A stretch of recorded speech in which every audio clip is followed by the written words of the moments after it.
Hey everybody, welcome to Talking About Chemistry. Today we're going to talk about the language of chemistry. Now the language of chemistry contains more new words than a first-year foreign language. So in Spanish, don't know what you're hearing, that's a little bit of chemistry. So there's different parts of the language of chemistry. One part are what we would call the formulas, or the letters involved with that. If we look here at a chemical formula,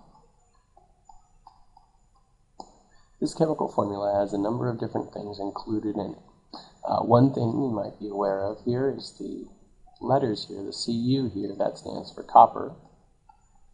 The S here, that stands for sulfur. The O here, that stands for oxygen. And these you might have heard before, these are different element symbols. So each of those is an element symbol. The number here refers to the number or the amount of atoms there are, or the ratio of those atoms. This small number is called a subscript. The last part, the AQ here, this refers to what's normally referred to as a phase. Now, normally when we talk about phases of matter, there are three primary phases: solid, liquid, and gas. That are usually shown in these parentheses. This phase here, aqueous here, is what AQ stands for, aqueous. It means that that solid is dissolved into water. Now, when we talk about these symbols here, each of these symbols is a symbol for an element. For example, CO is a symbol for cobalt, but CO with a capital O is a symbol for a compound. So one thing you need to notice is the first letter is always uppercase, and the second one is always lowercase for an element. An element is described as a unique substance that cannot be broken down into simpler substances by chemical processes. Elements serve as the building blocks of matter. So elements I like to think of like our building blocks, and Legos serve for a great building block. So when you have a bunch of the same building blocks together, like yellow Legos, those would all be the same element, for example. If you had a red one, then that red one, that would be a different element. And if these, just as an example, if these connected together, you could make a compound out of that with two or more different types of elements together.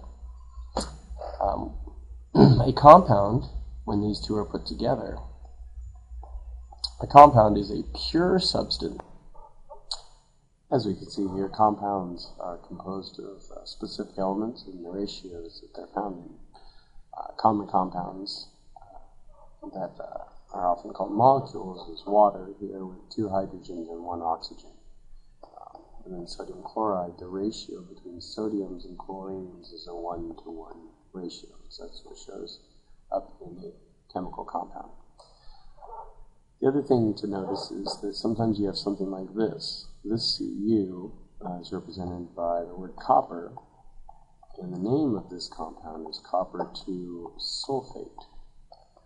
Now the copper, as you can notice, comes from the Cu, that's from the elemental name.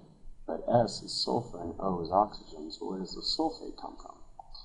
Well, there are certain groups of elements, when they're grouped together in a particular group, have a common name. Some of these common ones are nitrate, hydroxide, sulfate, as we saw, carbonate is another one.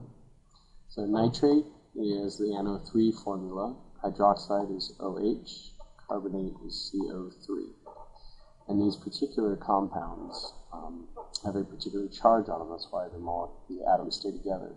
We'll learn more about that as we go. The nitrate here is a 1 negative, hydroxide is a 1 negative, and the carbonate is a 2 negative. So as you can see here, the phase of the substance, solid, liquid, or gas, also applies to its chemical composition, how it's normally found at a particular temperature. So the one thing we have to be aware of is the temperature that the substance is at, solid, liquid, or gas. That that depends on what phase you'd end up having. Aqueous just means it's dissolved in water. For something to be aqueous and dissolved in water,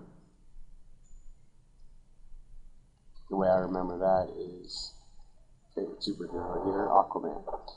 And Aquaman is the substance, or whatever is being dissolved in water, so that he would be representing that substance.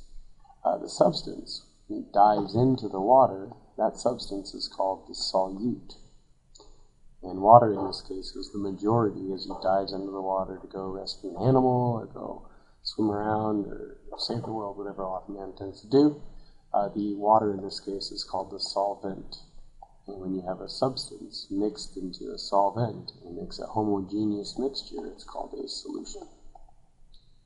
So this is a way to remember the word aqueous, because aqua, man. So these are the ratios here that we can see.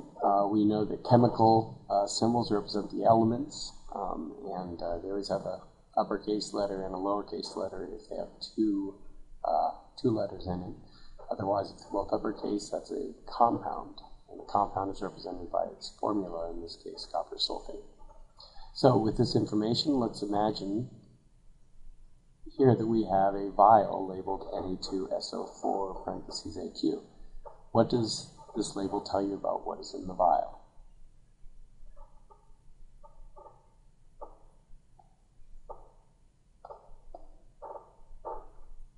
So please answer that question, write your answer down,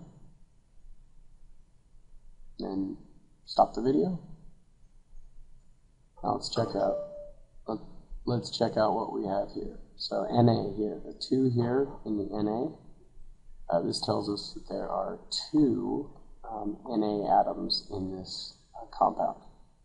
The S means there's sulfur in it, Na means sodium is in it, and this O means you've got oxygen. The 4, what does the 4 represent? You got 4 oxygens, and the AQ means it's aqueous, or dissolved in water. The other thing you might have noticed here is it has SO4, and that's known as the sulfate. So its name here is sodium sulfate.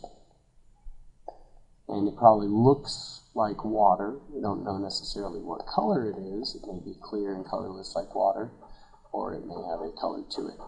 So that's the information that we can see from a label of a compound. So this is information on how to determine the language of chemistry and how we can use these formulas, these numbers, and even these names a little bit in determining what we see in a chemical laboratory. Thanks for listening. We'll see you later. Have a good day. It's Mr. Christopher, and the chemistry be with you.